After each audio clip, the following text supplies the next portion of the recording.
Let's try this again. I tried to live stream earlier, it didn't go so well. So, this is my live office tour. I am, like many of you, stuck at home and starting to feel a little cooped up. And while, yes, I have plenty of work as a business owner, a lot of it's busy work and not that great. So I figured I'd take a break here and show you guys my setup as a chance just to get you to know what I work with every day. So, please forgive my cable management first and foremost. Honestly, it hasn't been high on my priority list, but it's one of the things I'm planning on tackling. As you can see here, I'm running a custom-built PC that I built myself. It currently has a temporary Aorus motherboard inside of it because my nice one that I paid lots of money for finally gave up the ghost. I'm rocking AMD, their new Ryzen 7 lineup. For those of you who are nerds, I do play games occasionally. Have a nice little graphics card, the 1070 Ti. Does alright for me. Not the newest thing, but it does pretty well. I've got a triple display set up, two giant big displays with a Longwords display. The Longwords display is mostly for either bash scripts or reading emails because, yeah, I have a lot of emails. And I've got my lo-fi hip-hop radio station because, yeah, I like them. They actually relax me a lot. As you can probably tell, I am a huge Dragon Ball Z nerd. I also have some Star Wars stuff up here. I am a nerd. I do not deny it. I love being a nerd. Also got my Goku lamp. Love Dragon Ball Z in particular since I was 8 years old and have gone the last 20 years with that love continuing to grow. So yeah, I keep them around and the little Pop Funkos help motivate me during the day. Got a sit-stand desk and a little RGB keyboard as well. Once in a while, especially if you're sitting long periods of time, I just want to pop that bad boy up, and got a couple levers right down here that you can go ahead and pop up and lift it up and stand up. Got my mat down here to stand on when I'm doing that. I also have a little battery backup because a lot of times where I'm at, power flickers or there are brownouts or surges, and this thing just protects my hardware from A, if the power goes out, it gives me a chance to save whatever I'm working on and to shut my computer down properly. B, if the power flickers, my computer doesn't flick off. And C, it helps protect the hardware from any potential damages that electrical surges can cause. So we've got that taken care of. Now comes the fun part. As you see over here, I've got a little half server rack, and we got some cool stuff on here. Let's start with this. This is my router, believe it or not, this little computer. And if you take a look right here, you can actually see I've set it up in a way where I can actually unscrew the levers, these little bolts here, and I can pull it out to get into if I ever need to mess with stuff. Last night actually, because there used to be a power supply on this router that would give off a weird squeal, I actually had to go ahead and replace the power supply. So that was really handy to have that shelf. I could just pull it out, pop the side off, replace it, and pop it back in. The reason I use a computer for a router instead of a home router is pretty simple. I run an enterprise router out of my house with multiple networks. The reason for that being is I do not want my company stuff, obviously being a cybersecurity business, I do not want anything I'm hosting for my company, and there is some test systems and things here. I don't want touching my home network. I don't want the same network that has my smart TV and Netflix and all the other stuff to even touch anything that does with business and vice versa.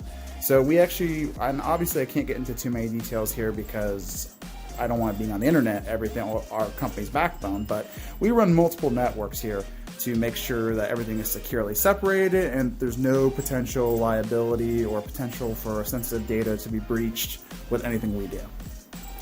Speaking of data, this is our multi-terabyte FreeBSD NAS unit. This stores in redundant drives, I think up to 15 terabytes, which is pretty awesome.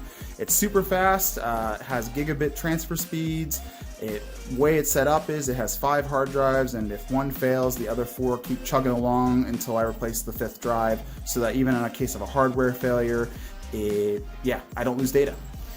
It's kind of neat because this runs on a system called ZFS. ZFS is really nifty because ZFS stands for Zero Failure System, which means when you store something on this, chances are infinitesimally small.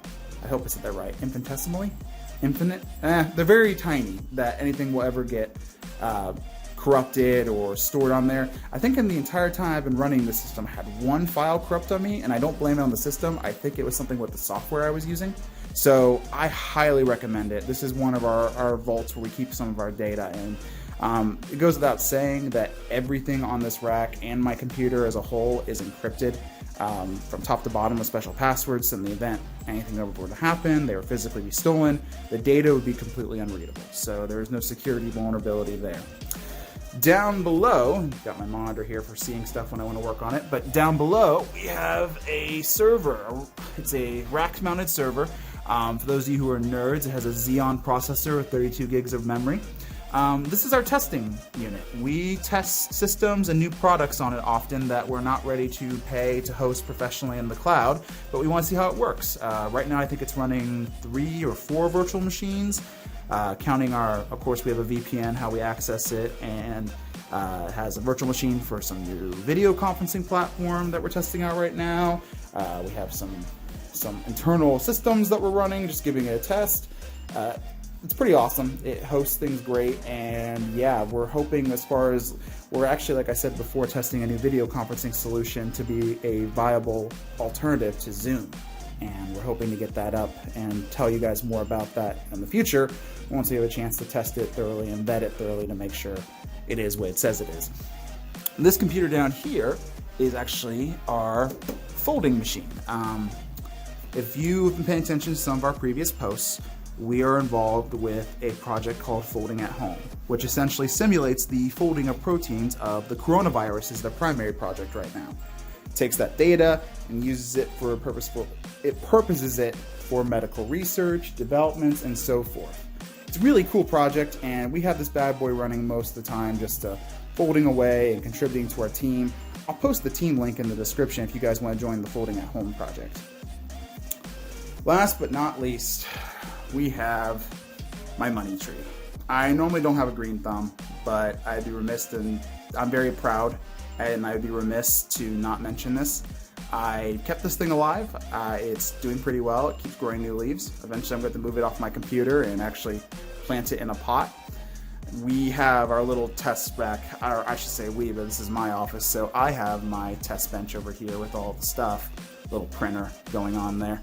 And it's important to note for our computer down here, one note, yes, that is an RGB controller. I have RGB, I'm stereotypical like that. I was in on it before it was popular, and now it's all the rage. But we actually run a combination, or I keep saying we, but it's just me. I'm the only one that uses the system. I run a combination of Windows and Linux on the system, meaning that depending on what I want it to be, I can boot into either a Linux operating system, which I use primarily most of the time. You see right now I'm on Windows because I'm actually doing a little bit of video editing. I tried to put together the Facebook video, and Facebook Live utterly butchered it. So yeah, we're re-recording this partially due to that, and also because there was a few things I missed in the live video. Well guys, thank you for watching.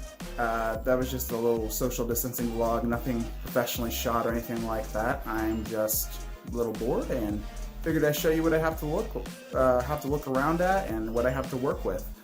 If you guys have any issues, or if you know anyone is having problems in this new age of remote work and trying to stay connected, video conferencing solutions, secure data transfers, have them give us a call, or you yourself give us a call. We are happy to help. We are constantly exploring new solutions, new ideas. We are knowledgeable in all kinds of arenas of keeping your staff, your employees, and your services on the go, remote, and connected. Thank you so much. Have a great day and stay safe.